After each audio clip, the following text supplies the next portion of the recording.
All right, so I'm going to now work on questions 1 and 2. Question 1 asks you, what is the domain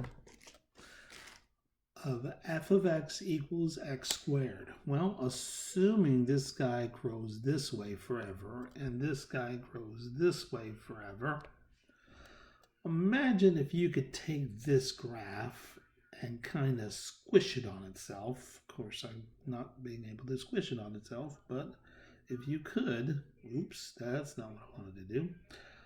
If you could squish it on itself and take like a really, really heavy weight and put it right here and squish down, then this line would eventually fall this way, fall this way, fall this way, fall this way, and fall this way.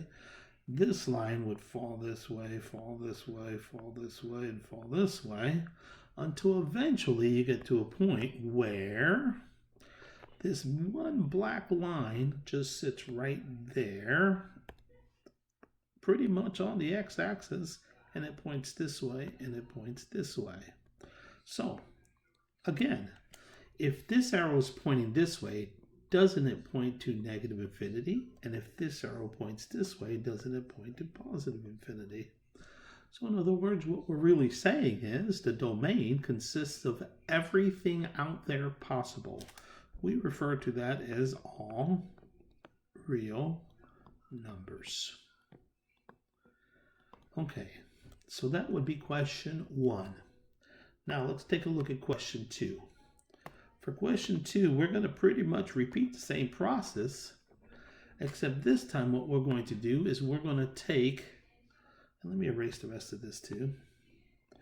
We're going to take, remember I said take a really heavy weight? This time we're going to try to compress this one this way and this one this way. You know, kind of like put it in a vise and press it really, really tight. And if I push both of them the same direction, this big line right here will end up looking like this. And it's pointing which direction?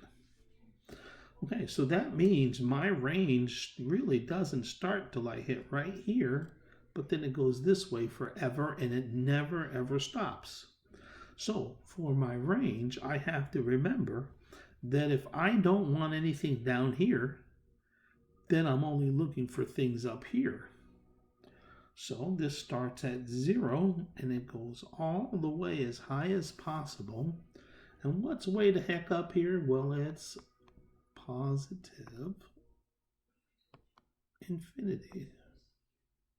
Same concept, except this time I don't want to say all real numbers that are non-negative on the y-axis. I'm just going to keep it simple and say y has to always be bigger but includes the number 0. So that would be my range. Okay, this is the concept that we're going to be expanding on from here on.